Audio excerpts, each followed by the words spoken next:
управления ракетой-носителя «Фронт». Liftoff of United Launch Alliance Vulcan rocket.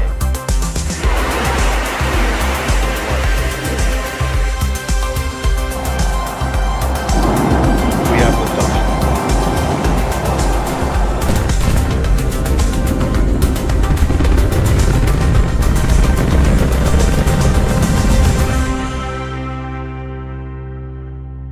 So as you can tell, when we look at the vehicle, prop load is underway. Things are looking good. We did shift our T0 a little bit. We're tracking to 6:23 p.m. Central Time, just a couple minutes into our window. All right, so as we noted, back in August, Flight 10, it did all the things. Did all the things we wanted it to do. Started off with super heavy, those 33 Raptor engines igniting, lifting off right at the top of its window at 6:30 p.m. Central Time. It was able to do a successful ascent, followed that up with hot staging, Starship's upper stage igniting those 6 Raptor engines, separating super heavy, making its way back down. We saw the hot stage pop off. It then completed its boost back burn, put it on the course towards that splashdown zone. It successfully did that landing burn when we intentionally disabled one of those 3 center engines. During the final phase of that, used a backup engine, entered into its final hover, shut down the engines, and then splashed down into the water. Ship, meanwhile, completed full duration ascent burn, got to its planned velocity, successfully put it on that suborbital trajectory, and then it was on to the in-space stuff. That first in-space objective was completed. 8 of those Starlink simulators were deployed. That was the first successful payload demonstration we've ever had from Starship. Each of these simulators, similar in size to the V3 Starlinks that we're going to be launching next year to add significant capacity and capability to the network. Then it was on to our second ever in-space relight of a Raptor engine. That's a key capability for when we're going to do deorbit burns on future orbital missions, and then when we're doing deep space maneuvers. Then on to the critical reentry phase, we're able to get data on the performance of that heat shield, the ship structure, push the envelope on it, using the flaps, got it down to the splashdown zone, did the landing flip, did the landing burn. Killer views from the recovery team, soft splashdown over in the Indian Ocean. We were just about 3 meters off of our target, so pretty much nailed it. It was a huge day, tons of excitement here at Starbase. Just a reminder, though, this is still the early days. I mean, we're on Flight 11 today. There's a lot more we're going to do to get the full reusability, increase our launch cadence, eventually start sending missions to the Moon and Mars. I mean, we've got thousands of launches to come. But for now, we're looking good for launch. Toss it back down to Amanda and Jake. Awesome. Thank you, Dan. Starship is the first orbital launch vehicle engineered to be fully reusable, just like a commercial airliner. In fact, to the end, we're actually reflying a super heavy booster for the second time today. This booster last flew on Flight 8. So let's just start with how powerful this rocket really is. When you stack Starship up against one of the world's biggest airplanes, the 747, a single Raptor engine is actually double the thrust of all 4 airplane engines put together. So that means the Super Heavy over in the pad right now, with its 33 Raptors, is equal to the power of about 64 747s. Yeah, that's just crazy, Amanda. The power this rocket generates is incredible. To be specific, it's over 16.7 million pounds of thrust. Numbers almost incomprehensible, but it's just crazy. All right, to break it down, Starship is made of 2 parts. First is the Super Heavy booster, which is powered by 33 of those Raptor engines that run on liquid methane and liquid oxygen. And second is the Starship upper stage, powered by 6 Raptor engines. 3 are optimized for sea level performance, and 3 are for vacuum performance with that larger nozzle extension. All right, it's the Starship second stage that will one day carry cargo, payloads, and people all the way to Mars and beyond. The Super Heavy booster is designed to launch, separate, flip, and return to the launch site where it can be caught by the chopsticks on the launch tower. However, as previously noted, we won't be attempting one of those catches today. Starship, on the other hand, re-enters the Earth's atmosphere at the conclusion of its mission, steering itself to a vertical landing or catch. And both stages are designed to return to Earth and fly again, making this the first rocket in history that will be fully reusable. Yeah, and we cannot forget that between the 2 vehicles is the hot stage ring, a structure made of steel that allows the ship's engines to ignite while still attached to the booster, enabling a faster and more efficient stage separation. Right now, that hot stage ring is single use, but in the future, it will be built in directly to the V3 booster forward end. And finally, the infrastructure built to support Starship is referred to as Stage 0. This includes the launch pads, tank farm, and the launch towers, which hold the chopsticks that catch the Super Heavy booster and eventually will also catch the ship. Yeah, and to get us ready for launch today, we recently conducted another static test fire, basically where we fire up the engines to mimic a launch without actually launching. You're seeing the booster on the screen right now. It's a crucial milestone to let us know we're ready to go. And then here we're seeing ship. We did this for the second time on a retrofitted mount on pad 1. We had a full 9-second duration burn on all 6 engines. We should also note that today's launch on pad 1 is intended to be the last launch on this pad in this configuration. As we head into the next generation Starship Flight test program, we'll be modifying pad 1 to meet the demands of our future missions. Yeah, and among many other things, we're installing a new orbital launch mount, a new flame trench system, and upgrading the chopsticks for future catches. So until that's complete, we'll be running operations from pad 2, which will be coming online very soon. All right, let's go over to Hawthorne, where Tyler is ready to talk a little Starlink. Thank you, Jake and Amanda. My name is Tyler Lionquist, and I'm a Starlink business analyst here at SpaceX. Starlink is SpaceX's low Earth orbit, high-speed internet that's bringing connectivity both on Earth and in space. So, Starship is outfitted again today with 4 Starlink terminals, powering those incredible live shots of ship in orbit, through re-entry, and then all the way down to splashdown in the Indian Ocean. Now, we've had a couple of recent milestones that are worth celebrating. Back in September, we launched Starlink for its 300th time. And this summer, we surpassed 7 million active customers with service available across 150 countries and territories.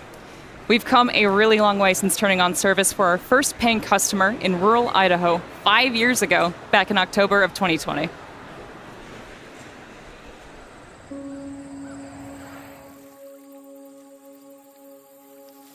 Maples are looking beautiful. I'm Wendy Layer. I live in Sandpoint, Idaho, and we are the first Starlink customers. With Starlink, we didn't have to compromise on where we live due to the lack of technology. The minute they turned it on, we could stream a movie, we could video chat, we could play games on the internet without a lot of lag. I changed jobs earlier this year, so now I actually have the ability to work remote. Here's my house. Program runs on the cloud. I can send anything I want out to get prices and designs. I like to bake, so I've been able to research recipes and try new things. Good day, go for a walk. Good day for a walk. We can live very rural, and yet we are connected to anybody like in the city.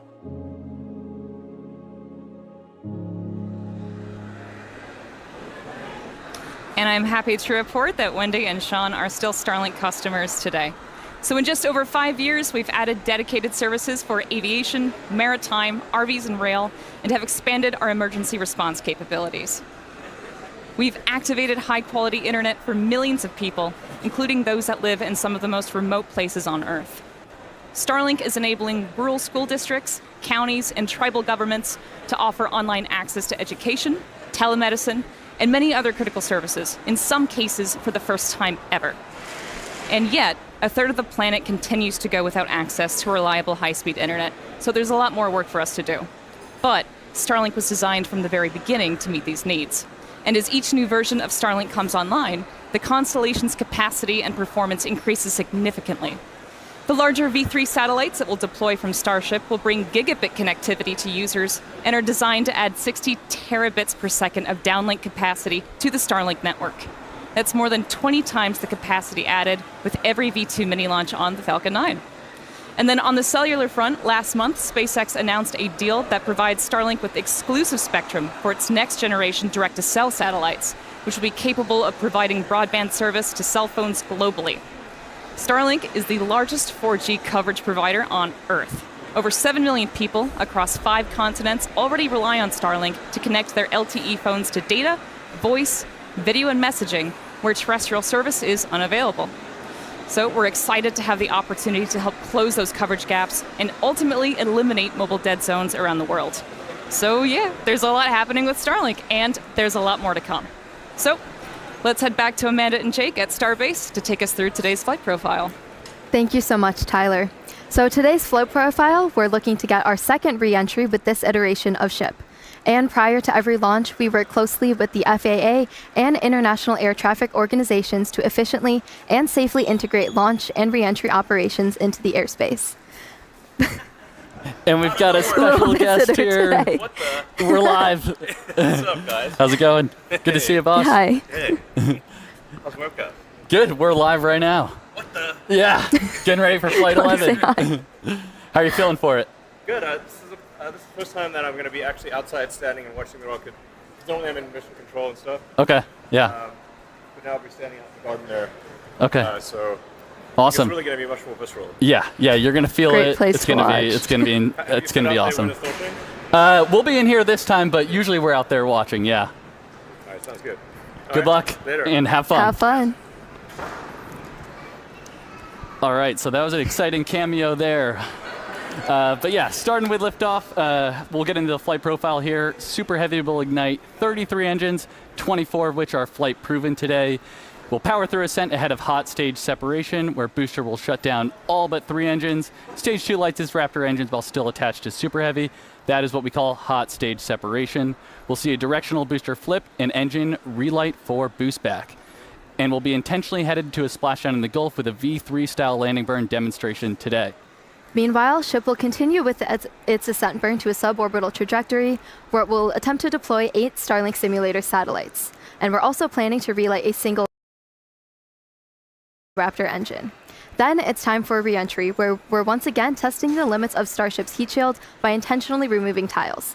The ship will also perform a pretty dynamic banking maneuver that mimics the path of a return to launch site for catch that will fly on a future mission. And if all that goes as planned, we'll conclude the test. Profile, Dan.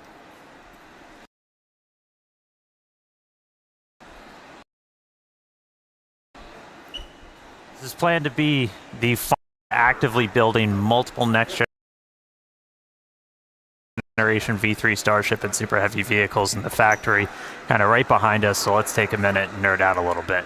All right, those are going to be launching from Pad 2, which is nearing completion down here at Starbase. Both the pad and the vehicles are going to roll in really significant changes. This is building on everything we've learned from all of these flight tests to make a vehicle that we're looking to mass produce.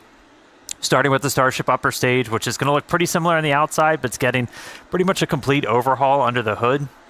We're getting major design changes to its propulsion system that's going to accommodate that new version of Raptor, which puts out higher thrust. We're also getting an energy storage upgrades, tons of avionics changes, a lot of things that will enable longer duration missions. One notable thing you'll start seeing on the outside are these new docking adapters, which we'll use when we bring 2 starships together for propellant transfer. That's a core capability of Starship that we're going to demonstrate next year. Bottom line, though, this is the Starship we're planning to use for all of our next major milestones: orbital missions, return to launch site and catch, reuse, propellant transfer, and then making our way to the moon and Mars. Now, Super Heavy, we've shown some of this off, some of this hardware already coming out of the factory. It has upgrades like this, a redesigned fuel transfer tube. That thing's roughly the same size as the first stage of a Falcon 9 rocket. That channels all that cryogenic fuel down to Super Heavy's 33 engines. We made it bigger. It's basically a rocket inside of our rocket that gives us a faster, more reliable flip and simultaneous engine startup. New booster also going to have an integrated hot stage, a lot more vent area, and it's designed to be fully reusable. Pressure from those engine plumes gets vented out, mostly offset just by the pressure in the fuel tank. That is the top of the fuel tank. And then we add a non-structural layer of steel on the top that helps take all the heating. It's mapped to where all the high heating goes. Grid fins also getting a big change, going from 4 down to 3. They're 50% larger, though, much higher strength. They're also going to get used for vehicle lift and catch. That's all made possible. There's a new catch point addition on those grid fins. We've also kind of reclocked their position on the booster. That aligns them with the catch arms. Yeah, we got it right in the middle there. All right, and then powering it all, Raptor 3. Looks radically different, just straight up radical. Tons of major changes. It's coming in higher thrust, dramatic reduction in parts, tons of control mechanisms moved inside. Our McGregor teams built some additional stands like this one, which essentially is the bottom of a Super Heavy booster, lets us do gimbal or steering tests. So that's been really exciting to see. We've also been getting vacuum versions of Raptor 3 into test. The first flight engines are already in production and are about to start acceptance testing for Flight 12. So a lot of exciting changes coming, and we're getting ready to mass produce everything, including one of the really key contributors to that rapid reusability, the heat shield tiles. Let's move over to Tyler real quick in Hawthorne, who's got a really cool look at what's happening with tiles in Florida. Thank you, Dan. Indeed, Starship's heat shield is the linchpin to full and rapid reusability. We can't launch, land, refuel, and launch again if we have to spend months refurbishing the heat shield after every launch, like they did in the Space Shuttle program. So, in a future where Starship is flying several times a day, many, many thousands of heat shield tiles will be required. So yeah, we need to get cooking on those tiles, which is exactly what's happening inside the fully automated bakery down at the Cape. In just 3 years, tile production at the bakery has surpassed the total number of tiles produced during the 30 years of the shuttle program. To go from the raw material to a finished tile, it takes about 40 hours. And today, the bakery is producing about 1,000 tiles a day. But it's set up to produce enough tiles for 10 ships per month, which is about 7,000 tiles a day, or a tile off the line every 13 seconds. So yeah, the bakery is well on its way to providing Starship with all the tiles for missions to Mars and beyond. And for today's flight, we've made a modification to the heat shield tiles. Dan, do you mind filling us in on what's being referred to as the Crunchwrap tile? Absolutely. I always love to get to do a little show and tell. So we've got thousands of these heat shield tiles covering Starship. Now they're kind of all next to each other. There's a small gap in between all of them. You got to leave a little bit of space as that metal underneath will expand and contract. That way they don't crunch into each other and start breaking. However, that lets some of that plasma kind of seep through, and we see really high heating on the sides and then down on the metal. To help fix that, we have this, the crunch wrap that everyone has heard about. So we take essentially that's called Vulcan felt that we then wrap around. And so as these tiles are next to each other, you've got a small bit in between that's going to help offset that heating. It's just one of the ways we're continuing to iterate on this heat shield, getting towards rapid reusability. Hopefully it's going to help Starship live Moss.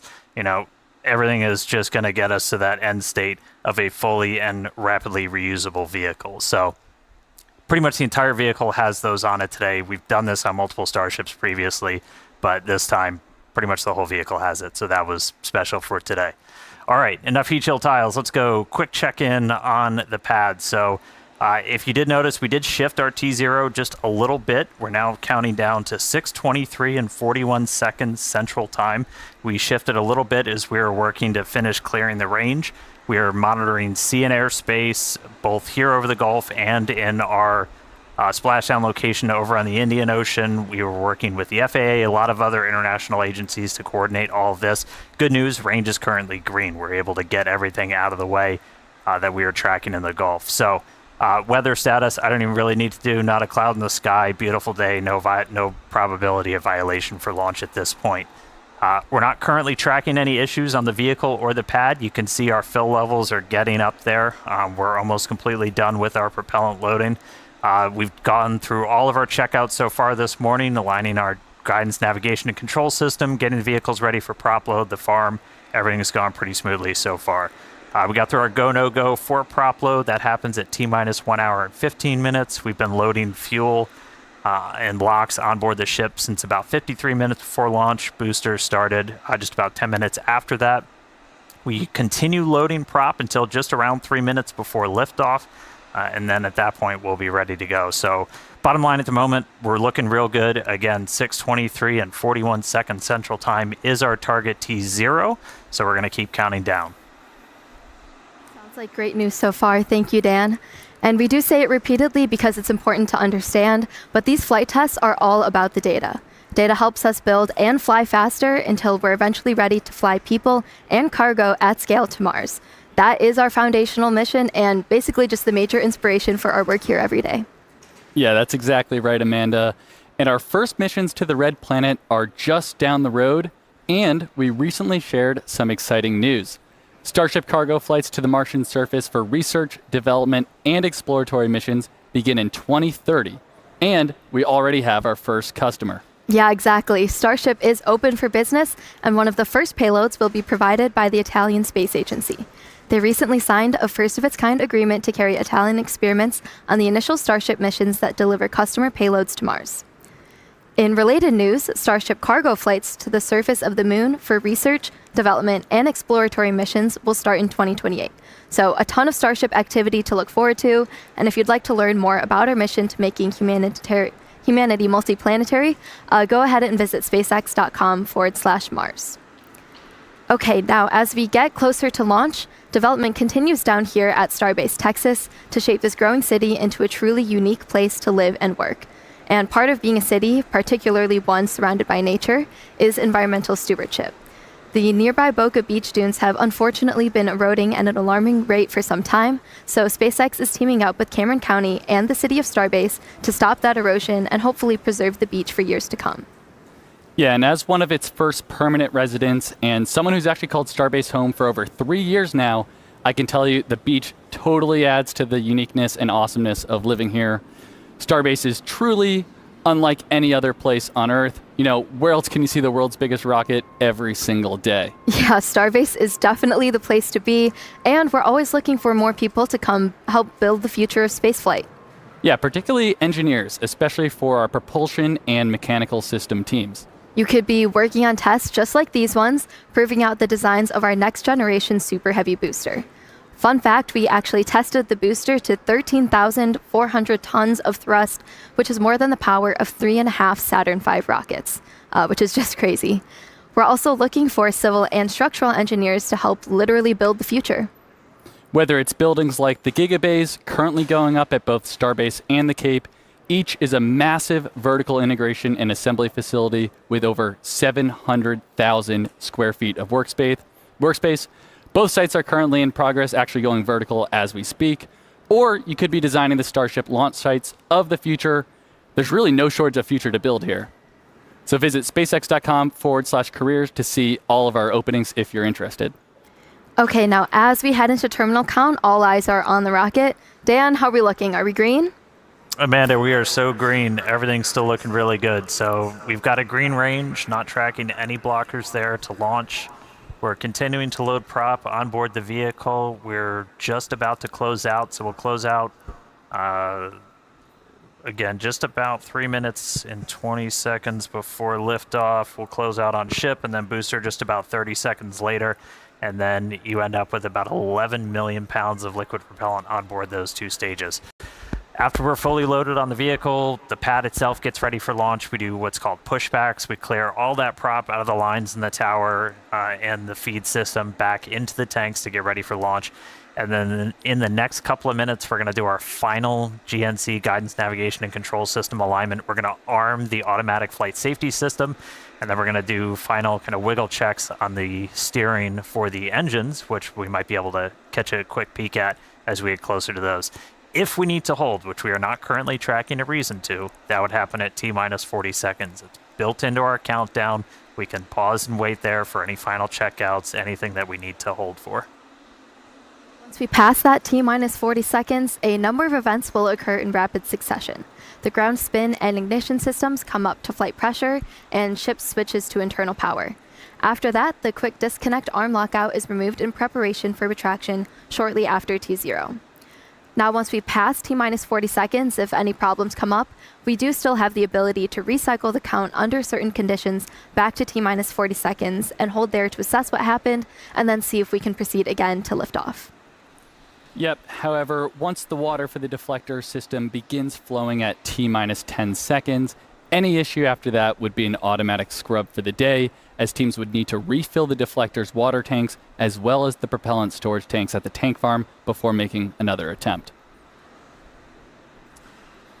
All right, we are coming up on 3 minutes away from launch. You can see the frost line all the way up. We've just closed out prop load onto the ship. Booster coming up shortly. Yeah, in about 10 seconds, we'll finish loading prop on the booster, and then again, we'll have about 11 million pounds of that liquid oxygen, liquid methane on board the vehicles. Not currently tracking a reason to hold at T-minus 40. It can pop up at the last moment, or after we pass that gate. We can always hang out there for a couple of minutes if we need to. We do have some extra time. We're not constantly topping off the propellant in these vehicles, so we have about a 7-8 minute window where we can wait for any final issues to clear. We're not currently tracking a reason to hold there. Again, our range continues to be green as we look at sea and airspace both out over the Gulf and in our reentry zone out in the Indian Ocean. All right, 2 minutes, 15 seconds to go. A lot of things on tap for Flight 11. Planned to be the last launch of this version of Starship and Super Heavy. Once again, we're really focused on getting ship over to reentry. Once we get to that phase, we're going to dive in. There's a lot of exciting stuff that's going to be happening on our way back through and down to the ground, hopefully out in the Indian Ocean. Minute 45. Should hopefully be seeing. There's a quick wiggle check. Checking out the thrust vector control, the steering on the booster. We use those inner 13 engines.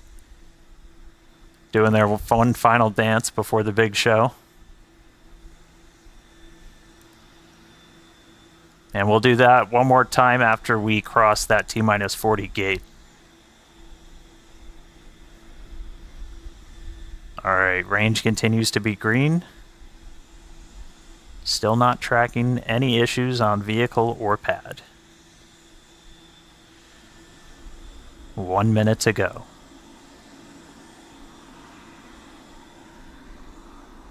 As a reminder, we can hold at T-minus 40. We're not planning to.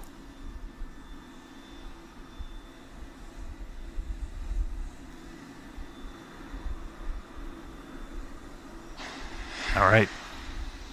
We're through T-minus 40. Let's listen in. Flight Director Ty Huntington back in the seat.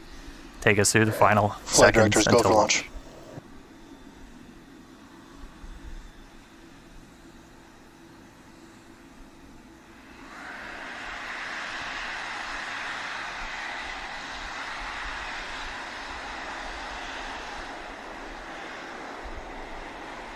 T-minus 10, 9, 8, 7, 6, 5, 4, 3, 2, 1.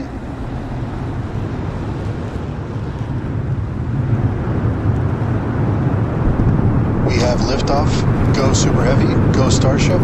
Thanks for all the historic flights, Pad 1.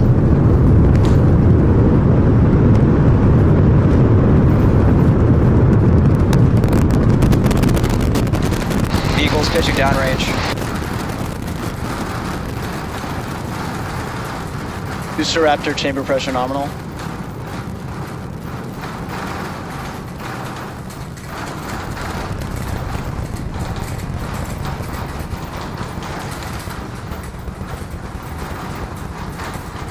Booster and ship nominal power and telemetry.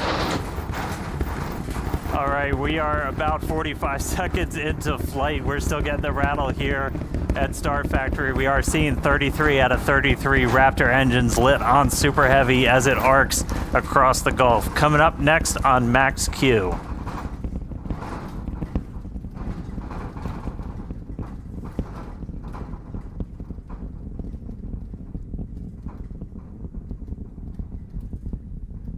Max Q. So at this point, we've passed through that period of maximum aerodynamic pressure. The next thing we're looking forward to is going to be hot staging. So we've got 33 out of 33 Raptors lit. Super Heavy makes its way uphill. Hot staging is going to be coming up in just a little over a minute. At that point, we're going to see all but 3 of those Raptor engines on Super Heavy shut down. Our version of MECO. Most engines cut off instead of main engine. And then after that, we're going to release the clamps that are currently holding Starship to that hot stage adapter. It's then going to ignite its 6 Raptor engines to push it away from Super Heavy and then start making its flight uphill.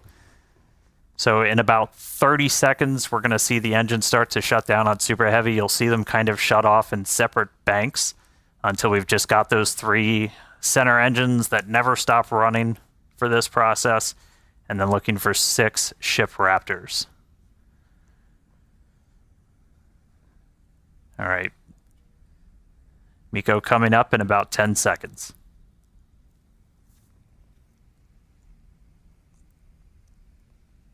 See the engines throttling down. Booster engine cutoff.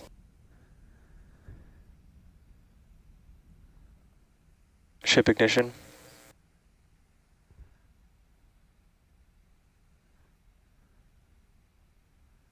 Stage separation. Use back burn startup.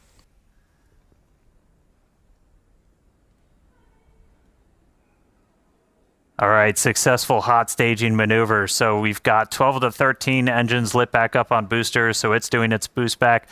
Real excitingly, Ship though, chamber we've got pressure's 6 nominal. out of 6 Raptors lit on ship there, so it's now going to continue to make its ascent into outer space.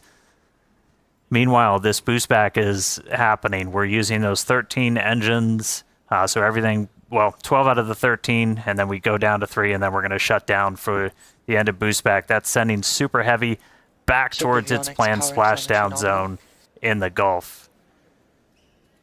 Right after we finish this boost back burn, we're also going to separate the hot stage. This will be the final time that we're doing this. All right, there's the end of the boost back burn. We should be seeing the hot stage. There.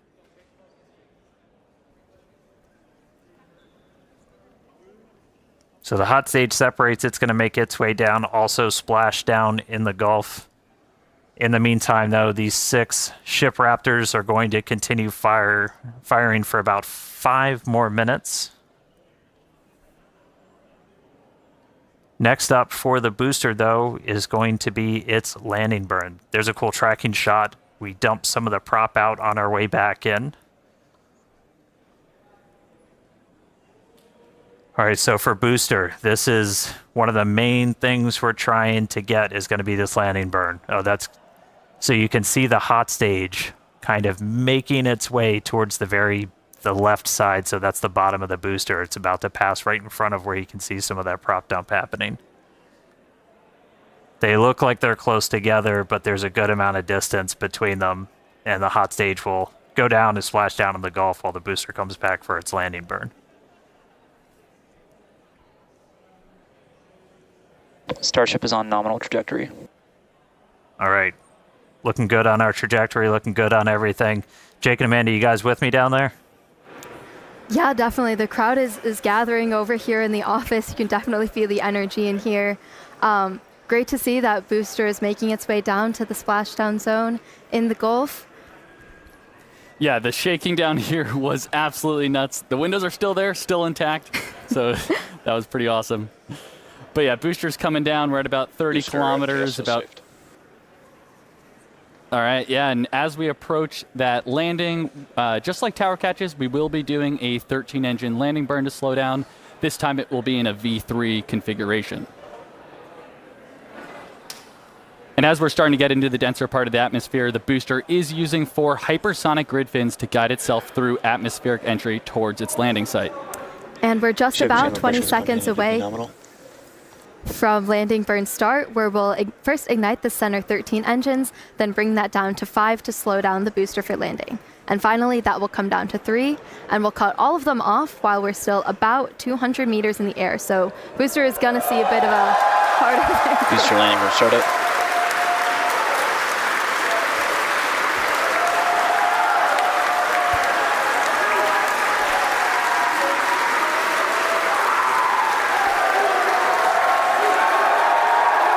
Booster landing burn shutdown.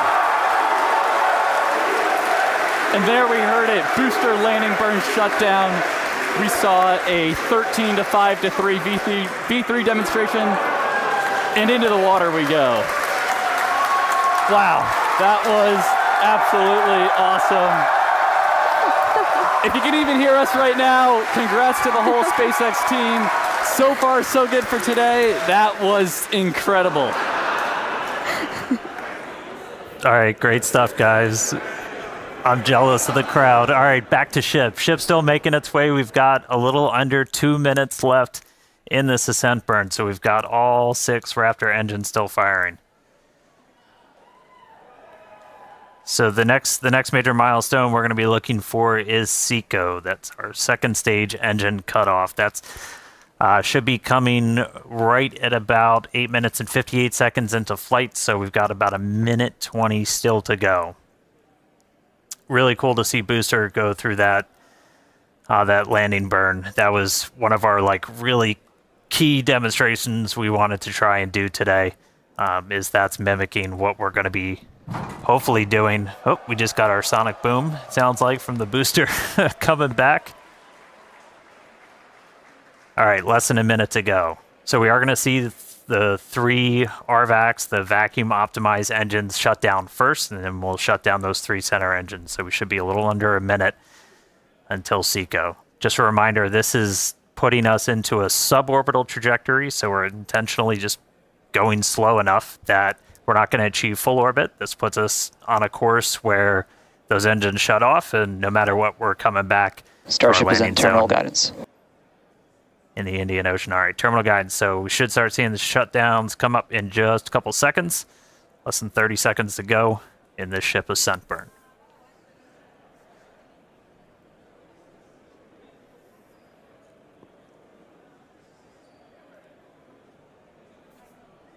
All right, RVACs have shut off.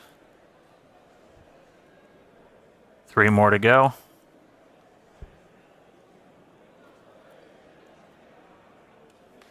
Ship engine cutoff.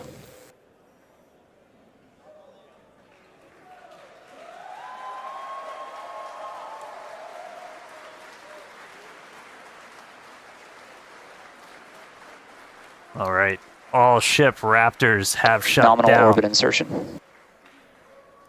You just heard nominal orbital insertion, so we are on the path that we wanted to be. So we've got a ship back in space, a whole lot planned for it, lots more still to come. Great seeing Super Heavy make its way to the water, but I'm excited to see what ship can do in space. How's everybody doing down there?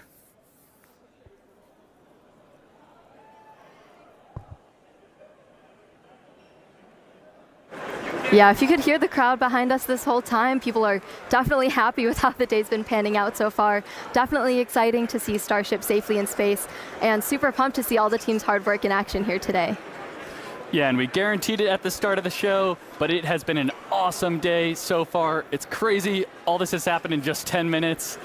All the objectives were met on the booster, including that V3 style landing burn. So now all eyes are on the ship as we get ready for our in-space objectives.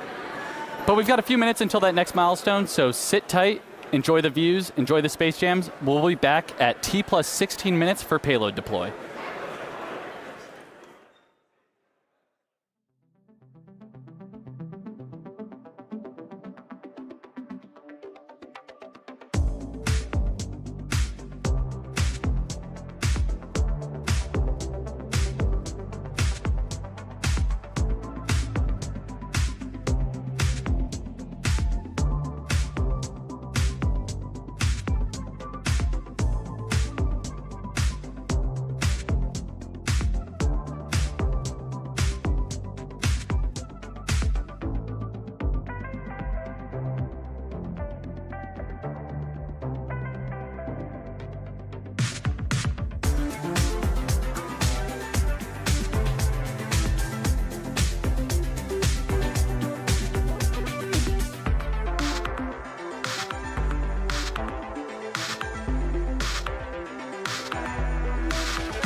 All right, welcome back, everybody. If you're just now joining us, where the heck were you? But we are getting ready for payload deploy. That's going to start once we get the payload door open. That should be happening, or at least starting, within the next minute or so. It's been a really cool flight so far. Quick look inside the payload. We've got 8 Starlink simulators getting ready to make their way into outer space. But great flight so far. Booster able to make it all the way to its splashdown and landing burn experiment, so that was really exciting to see. We got ship on orbit, nominal orbital insertion, so right on the money with its trajectory. And now we're ready to start tackling a couple of in-space objectives. So next up, we are currently venting down the nose cone, essentially the payload area of Starship, as we get ready to open up this payload door. We were able to do this successfully for the very first time on our last flight, on Flight 10. Oop. Hal got ahead of me. Looks like he's opening up the payload door already.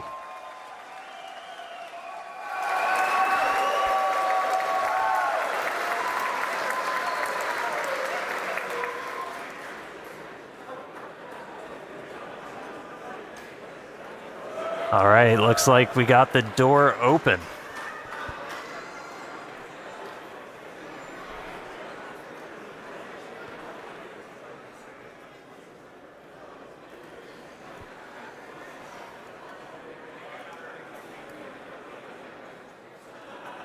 All right, so payload door is open. Next up, going to be to start deploying these Starlink simulators.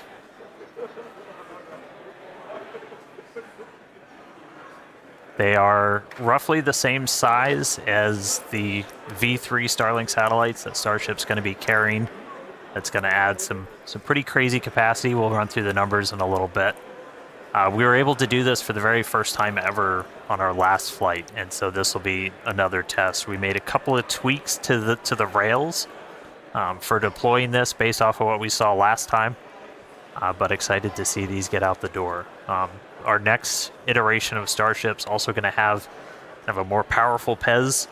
It's going to deploy these at a little bit faster speed, but looking to see our next demonstration of this hopefully in the next couple of seconds. We should start seeing them move out the door.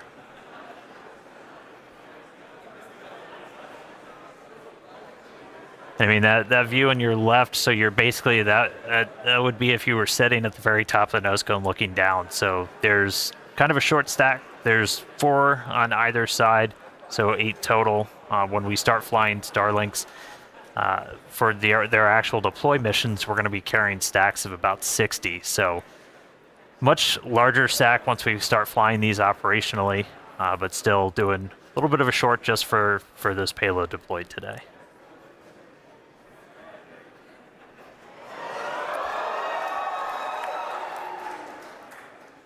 Looks like we got a little bit of movement there, Dan.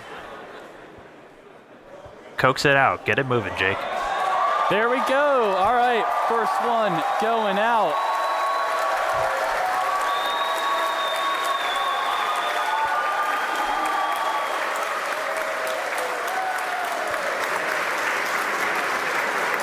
All right, first one's deployed. Getting ready for the second one here. We do a little reset back to the center position. Yeah, it takes about a minute for each one.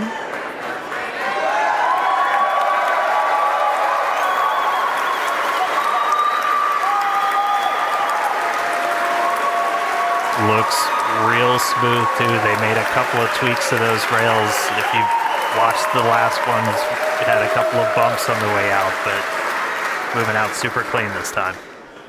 Yeah, and as noted earlier in the show, but definitely worth repeating, Starship will deploy Starlink's more advanced V3 satellites, adding 60 terabits per second of capacity to the network per launch. So that's 20 times more than each Falcon 9 launch does today. Just incredible.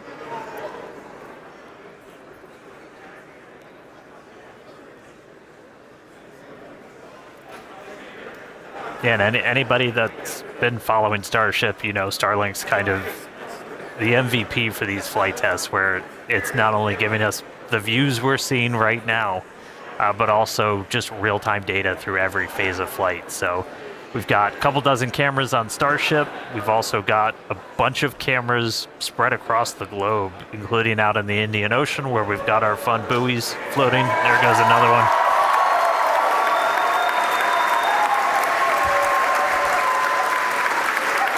And I mean, we're using Starlink to bring all of this together. It's our drone shots you see here from our great team down here at Starbase, all connected. So Starlink not only giving us cool views off the planet, but also on the planet, help bring everybody along for all these Starship flights.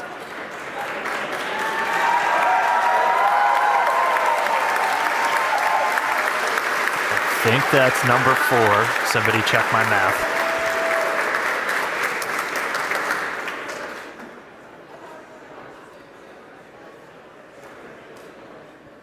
Yeah, we've got 4 Starlink terminals on the outside of Starship. He uses that to talk to the constellation.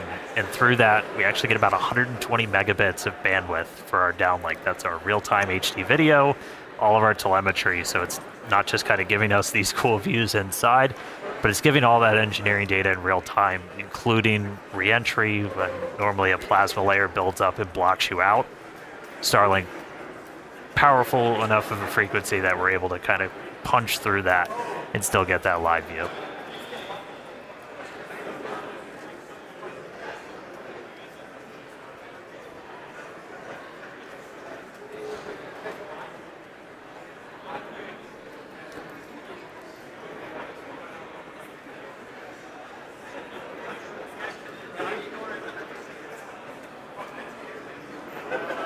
All right, next one out the door. There we go.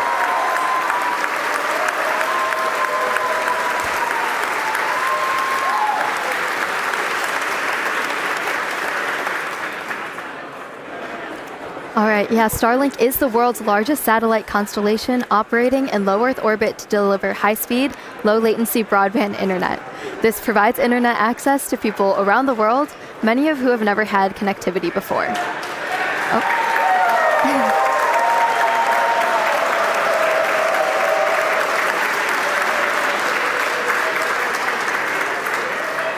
Right. Today, Starlink serves more than 150 countries, territories, and other markets, with over 7 million active customers and counting.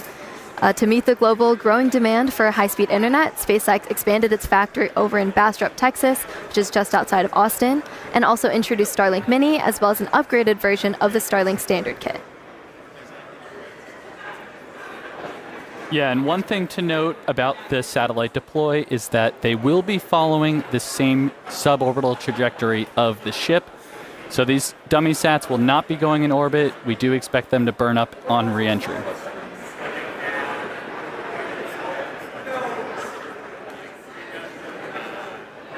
right, couple more to go. I promise one of these days we'll deploy in daylight. But we're basically trading deploy in the dark so we get those re-entry views for the daytime.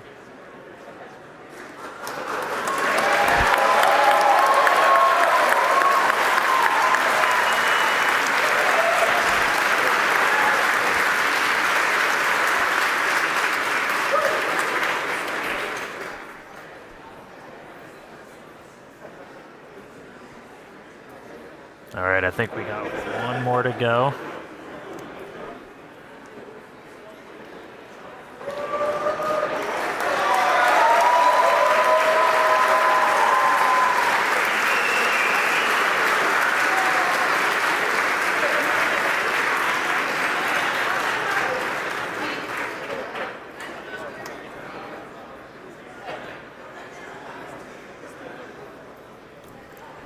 All right, now with payload deploy complete, Starship will now close its payload door and continue to coast around Earth to the Indian Ocean. We still have a ton of major events to come today, including Raptor relight at about T plus 37 minutes.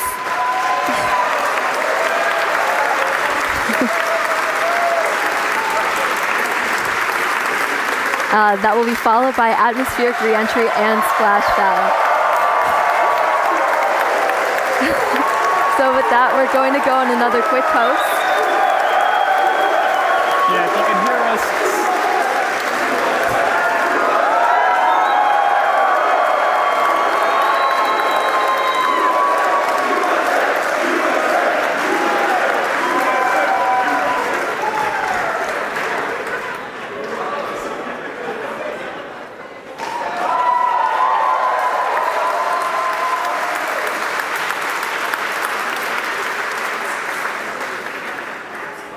All right, with that payload door closed, we're going to sit tight, enjoy the views, and enjoy the space jams. Again, we'll be back in just a few minutes for Raptor relight and then head back for reentry.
right, welcome back, everyone. If you're just joining us, you did miss some exciting stuff because Starship successfully deployed its second ever payload, 8 Starlink simulator satellites. And now we're expecting the relight of a single sea-level Raptor engine in space coming up here just after T plus 37 minutes. So about a minute left to go. Yep, just a little while. I think we're tracking to 37 in around 49 seconds or so. So we should be just about a minute and a half. We're, again, as Amanda just said, we're going to relight one of those center engines. This will be the third time that we've tried this. We did it successfully back on Flight 10, and then we did it for the very first time back on Flight 6. This is not a deorbit burn. This is demonstrating essentially all of the systems you would need to do a deorbit burn. So that's obviously your Raptor engine, and then also your header tanks, your smaller tanks in the nose cone, where we have liquid oxygen, liquid methane in a smaller, more easily pressurized container, which we can use for on-orbit burns. And we're also going to tap into those when we do our landing burn. So this will be a critical capability. Once we go to full orbital missions, you'll have to do a deorbit burn to break out of orbit, send it back down to Earth. But in this instance, we're already on our way back down towards Earth. So this is just going to demonstrate the capability of turning one of these engines on. We should be coming up in just about 20 seconds or so, looking for one of those Raptor engines to turn back on. They've been off since we completed that successful ascent burn almost 30 minutes ago. Here we go. Oh, Raptor ignition. And shut down. All right, there was that Raptor relight. Looks like engine 3 full duration. As Dan mentioned, that's a third attempt, and we just did it 3 times in a row. So congrats to the team, the ship team, Raptor team. And then there we heard nominal second orbital insertion. All right, so congrats everyone on the milestone. That was awesome to see. We're 3 for 3. We're going to take another break, and we'll be back for re-entry at about T plus 45 minutes. We'll see you soon.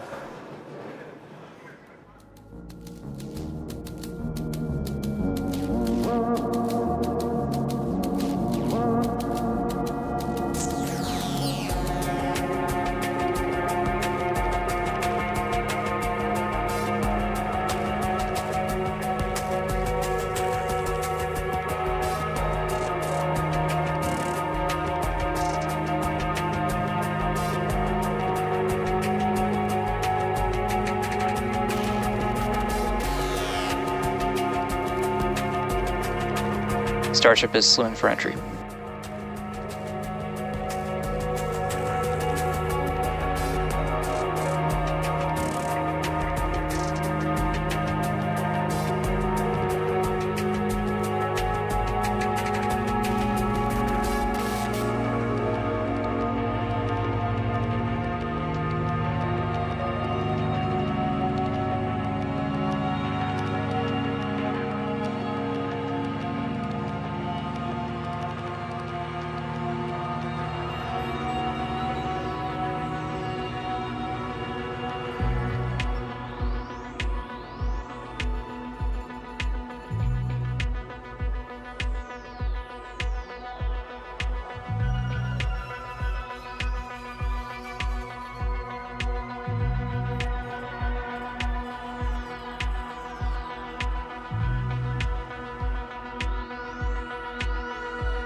Starship is approaching entry interface.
Ship is starting entry, good attitude. All right, welcome back, everyone. The ship is currently re-entering Earth's atmosphere. As a reminder, we don't plan to recover the spacecraft today, but rapid and reliable reusability is the ultimate goal. Yeah, the light show has already begun. You can see plasma starting to build on the windward side of the rocket there. And, re-entry is a critical phase of flight, and we need information on how the ship systems perform. Re-entry is also extremely demanding portion of flight because we need the ship to scrub off all of the energy we used to launch the rocket. So remember the 33 engines plus the 6 engines on ship that we used to get up into space, we now are using aerobraking essentially to scrub off all that energy. And of course, Starlink is a big part of this, giving us the views we have right now, and also letting us gather as much data as possible, which again is really the main reason why we do these flights. And the view we have right now is actually a really good example. As we mentioned at the beginning of the broadcast, we have some tiles on the leeward side of the flaps here, and we have some different mechanisms, some stud out, basically to see if these tiles will hang on. And we can see already here, it looks like we kept most of them, but I think I see a couple there that are no longer there, so the thermal team is definitely going to be digging into that and taking that data to help us iterate on V3. So yeah, Starlink provides us with one more path to collect data and help us rapidly iterate Starship's design. And if the ship does manage to make it all the way to re-entry, we'll collect valuable data on the spacecraft flying through the Earth's atmosphere at hypersonic speeds, or more than 5 times the speed of sound. Re-entry is typically a portion of flight where we don't have communications with spacecraft because it's re-entering at or around orbital velocity, which is roughly 8 kilometers per second or 5 miles per second. At those insanely high speeds, the spacecraft moving through the atmosphere creates a plasma field around the vehicle. Yeah, and that blanket of plasma distorts communication frequencies, so it's not uncommon to experience brief blackouts in communication. All right, so big picture here, Starship is designed to land on Mars where there are no runways or other humans to help out. So that means we need to do a propulsive landing instead of a more traditional means like parachutes, which is what our Dragon spacecraft uses, or a runway like the Space Shuttle. Propulsive landing enables more rapid reusability. Now, as the ship makes its way back to Earth, we should start hearing some callouts. When we hear entry max heating and entry max Q, that means the ship has made it through the maximum heating and aerodynamic loads it will experience as it returns. So if it makes it through all of those, that's a pretty good sign that we're doing well. Yeah, and we heard flaps have control of the vehicle now. Okay, there's a great shot there. You're starting to see the plasma build up.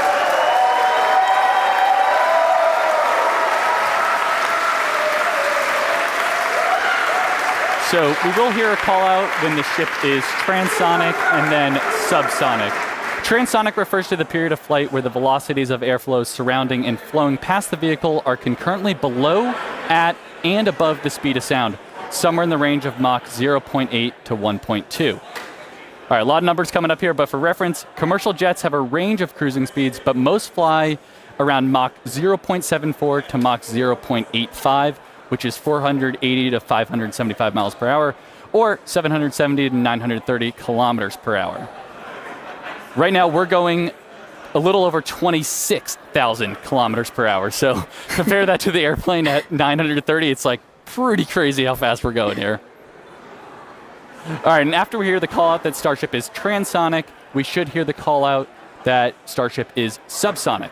Subsonic, of course, refers to the speed that is much less than the speed of sound. So at that point, the ship's velocity will be starting to slow down, and we'll be looking a little bit more like some of our suborbital flights from, at this point, almost 5 years ago. Yeah, so re-entry so far is looking pretty good. You can see that plasma field. Also, again, with those missing tile experiments, especially, we're putting the ship through a lot today, but things are looking pretty good so far. Yeah, we're looking good. I do want to remind people that we are pushing ship to the limits. We've done a lot of these missing tile tests. We did it back on Flight 10. Every time we do it, we throw something new and the ship makes it through.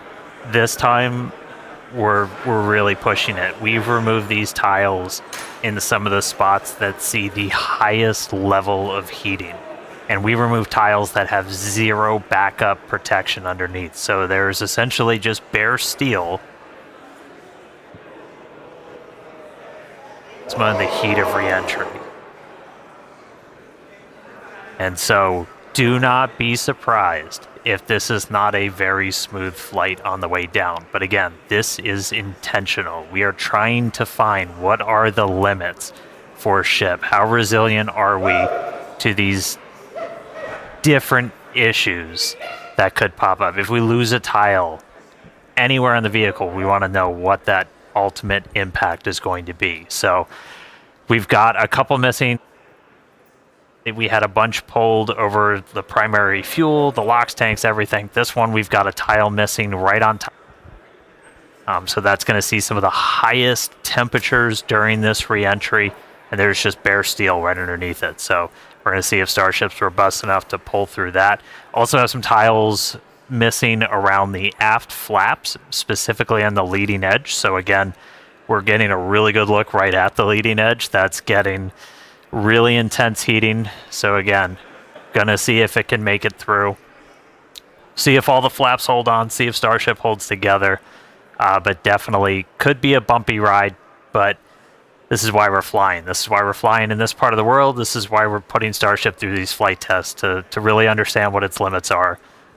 So we can then move on to the next thing, which is going to be bringing ships back to the launch site for a catch. But for now, still on this suborbital, the light show continuing.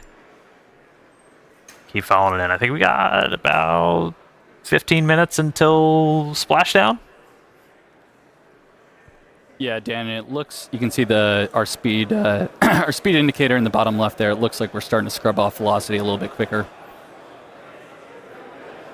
Ship is entering the peak heating phase of flight.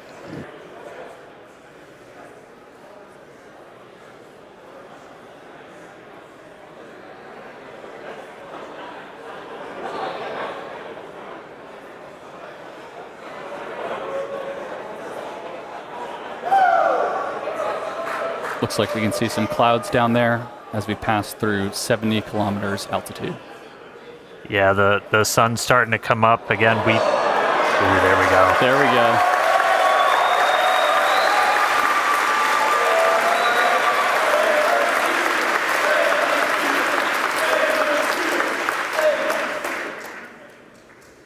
Skirt is intact so far this time. If you watched Flight 10, you saw we entered with a little bit missing.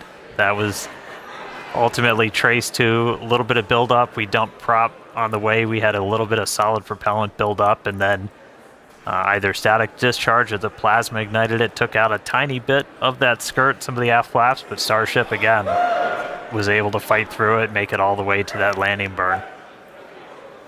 We addressed that, changed some of our prop dump con-ups, though, so should not be seeing that this time around.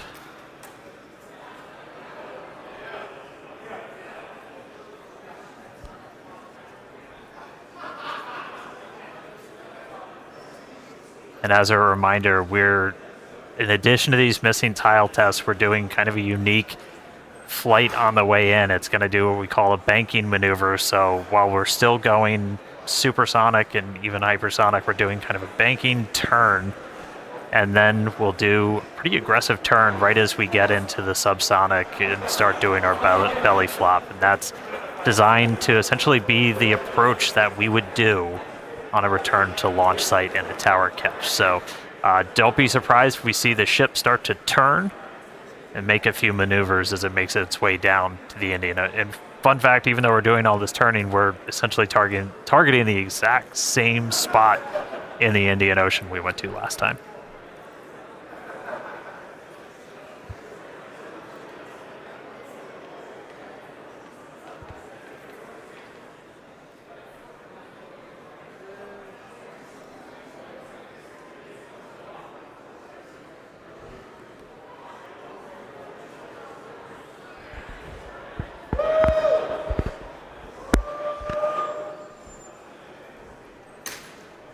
All right, just about 12 minutes to go. Still looking good. That gives a pretty good view of those aft flaps where, again, on the leading edge, I think it might be on the one on the other side, we had some tiles removed with no backups behind it.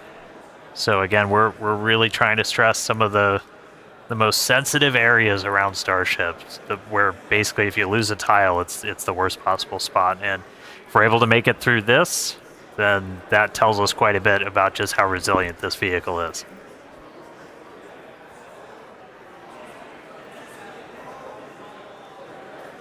Yeah, and that shot we just had earlier was looking at what we call the business end of Starship with all the Raptor engines. And those are the engines that we're going to be expecting to light for that flip and landing burn, hopefully in about 10 minutes once we get through reentry. Yeah, there we go.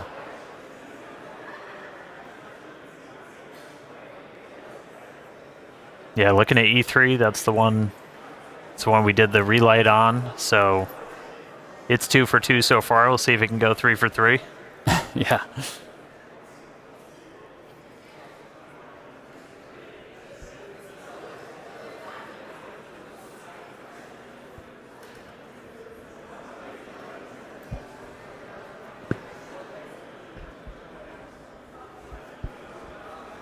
All right, we can see that speed just continue to bleed off under 20,000 kilometers an hour.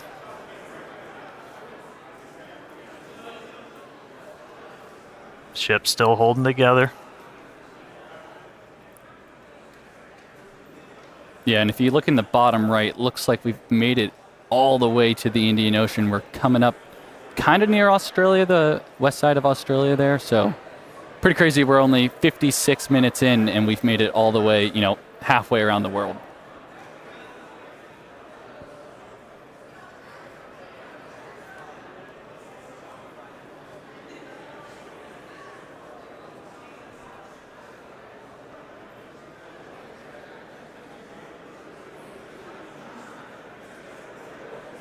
It's actually a good demonstration of a future capability we hope to have on Starship, where we will do point-to-point transport on Earth. So essentially travel anywhere in the world in about an hour or so, which is going to be pretty crazy. Imagine going from New York to Sydney in 1 hour instead of the 20 hours it takes currently.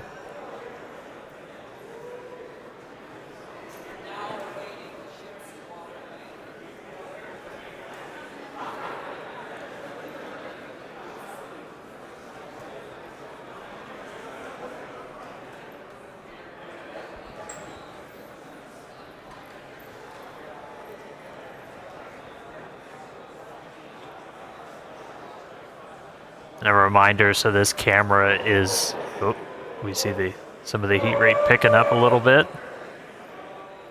And this camera is embedded right in the end of one of those forward flaps, so you see it moving around. That's the flap adjusting to maintain control. Looks like we're getting into our bank maneuver.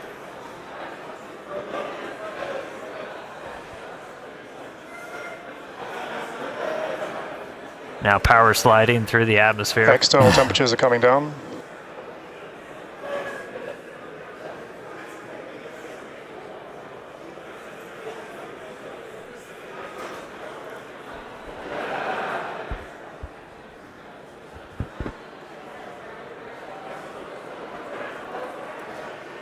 Vehicle is now at maximum dynamic pressure.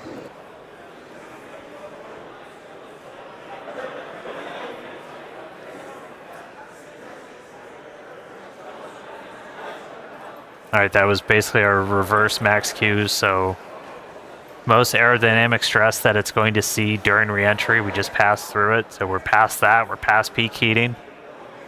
Ship's still holding together. So we're currently in this bank maneuver. We're gonna see it kind of roll over and do a pretty significant shift as we get down closer to the subsonic speeds.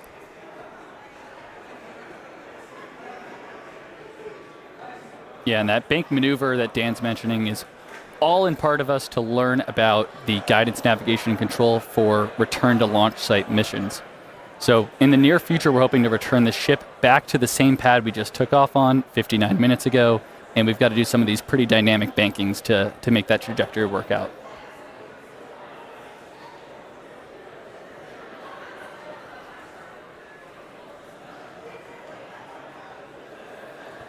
All right, the light show kind of calming down as we're starting to move into the lower parts of the atmosphere. We should hit transonic, so hitting that transition between moving faster than the speed of sound and below the speed of sound in just about 3.5 minutes. Our landing burn should happen right around an hour and 6 minutes after launch, so we should be just about 6 minutes away from that. You can see lots of daylight. Everybody cross your fingers, see if our range team is able to get out there and provide any surprise views as Starship makes its way down. Oh, it's like they heard me.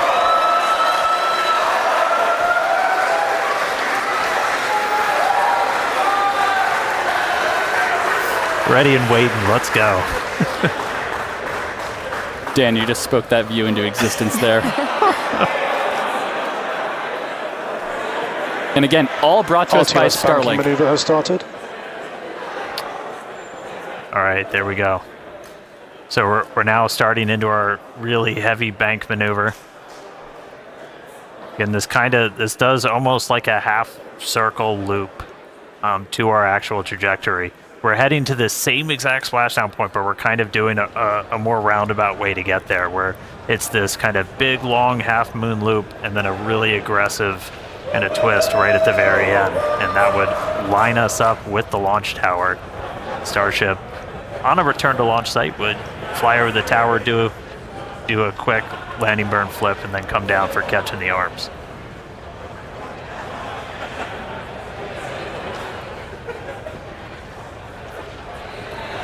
How about that S38 decal there, staying strong on that view we just had? Good to see the numbers back on. Yeah. All right, should be hitting transonic in about 2.5 minutes. Landing flip coming up in about 4. Pretty clouds there in the Indian Ocean today. Again, yeah, we changed our launch times. We launch in the evening now, so we get these daytime views down in the Indian Ocean. One of the things we're really looking for, the reason we have the drone, other than, yeah, that looks really cool, is we're able to kind of see the ship. We can only see so much from these cameras. You can't see like the vast majority of the heat shield. So we throw these buoys out there. We've got there's... You spoke it again, Dan. There it is. They're playing with me in the control room. All right. But we have these buoys out there. We have these drones that we're trying to see externally how the heat shield held up. Everybody saw from Flight 10 it had a little bit of a paint job, a little bit of a reddish hue. That was from those metallic tiles that we had tested, kind of oxidizing really rapidly in that plasma and then spreading those little oxide particles all over the heat shield. No metal tiles on this flight, so not expecting to see that. Dynamic pressure is coming down.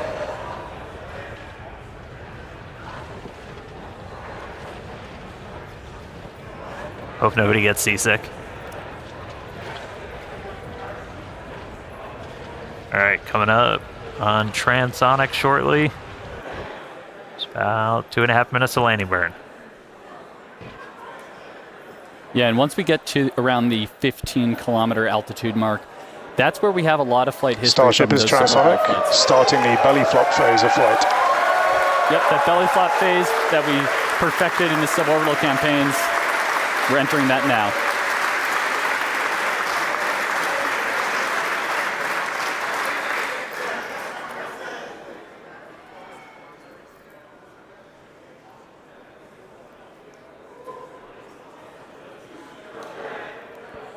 Right, starting to get those Raptors ready. Should be 2 minutes away from landing burn. Again, we're going to do a flip after we ignite those engines. We'll go from 3 down to 2 for the final phase of the landing burn and look for another soft splashdown, hopefully by our buoy and drone, which are hanging out, ready and waiting for a ship.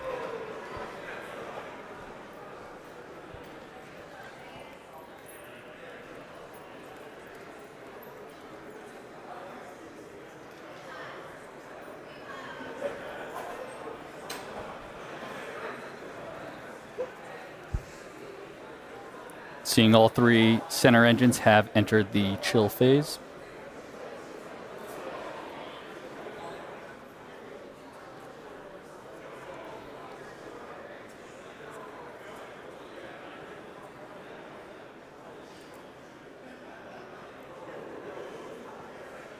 All right, less than a minute to go.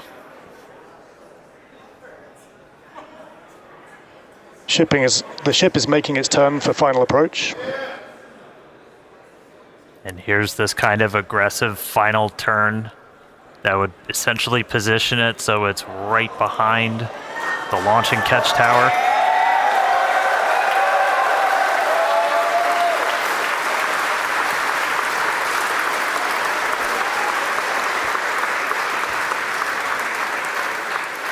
Flaps holding strong.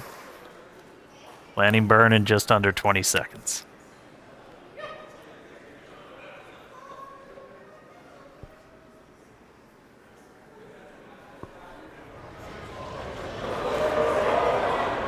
Ship landing startup.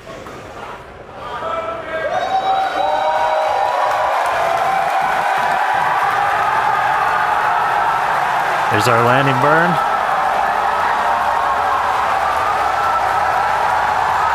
Three down to 2. Starship has landed.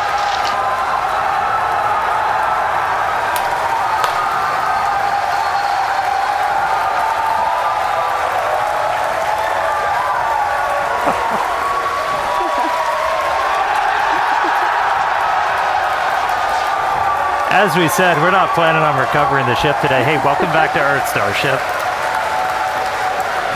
We are down in the Indian Ocean. Let him hear it, Starbase. What a day. What a flight.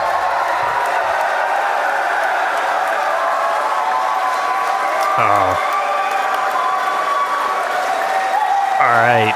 Welcome back to Earthship. What a day. A whole lot more to go through. As you just saw, everybody here at Starbase pretty hyped. Hey, Tyler, out of Hawthorne, how's everybody holding up? Thank you, Dan. We had a fantastic time watching. It was another exciting Starship flight test in the books, and we hope that you enjoyed those Starlink views too. So congratulations to the team at Starbase and everyone here and around the company. So many employees contribute to the Starship program as we continue to iterate and make progress towards a multi-planetary future. So that wraps it up for us here in Hawthorne. Thank you for tuning in, and back to you guys. Yeah, what an incredible launch today. We had successful liftoff. Booster completed its objective, successfully splashed down over in the Gulf. Obviously, we saw another amazing Starlink deploy as well from ship. Yeah, we made it through that re-entry, testing all the different experience. We had missing tiles, gave us quite the light show. We had that Raptor relight 3 for 3. That was ahead of re-entry, of course.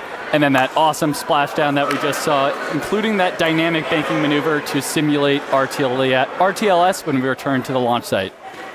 So yeah, we promised maximum excitement, and Starship delivered. Definitely. Congrats to all our teammates at SpaceX and to everyone who's supporting the Starship program. And thank you to all our future customers for your support. We'd also like to thank the fine people of Cameron County, including the residents of its newest city, Starbase, as well as the Coast Guard, the Federal Aviation Administration, the Government of Mexico, and the Australian Space Agency. Yeah, be sure to follow SpaceX on X for updates and about more of the exciting views we didn't get to feature on today's broadcast. And if you're interested in more launch coverage just like this, head over to spacex.com/launches for the most up-to-date information. All right, I will take us out. Hey, congrats, Jake and Amanda. You guys did amazing. Great job. All right, today we launched the world's biggest rocket, knocked out all of our objectives. Shout outs to every single person who made this look easy. Thank you to everybody tuning in. We're going to see you back here for the very first flight of our next generation Starship. So we'll see you then. Good night.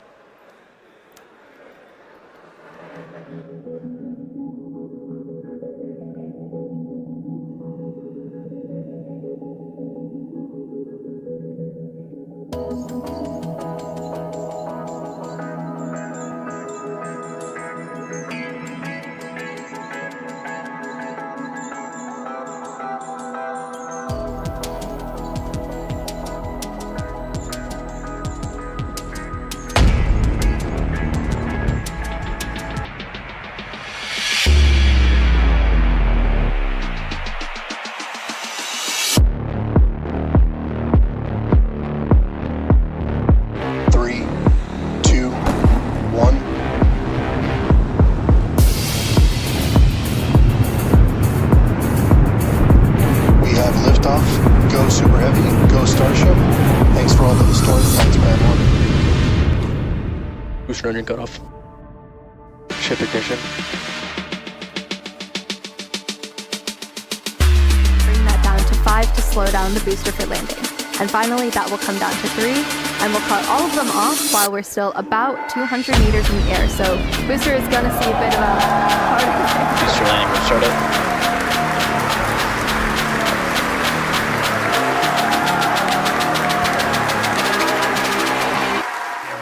Spread across the globe, including out in the Indian Ocean where we've got our fun buoys floating. There goes another one.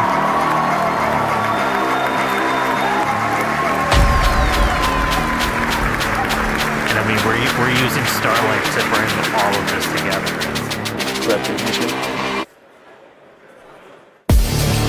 So yeah, Starlink provides us with one more path to collect data and help us rapidly iterate Starship's design.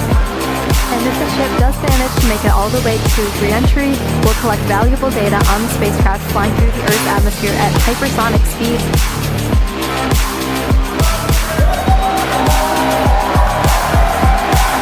Starship is landed.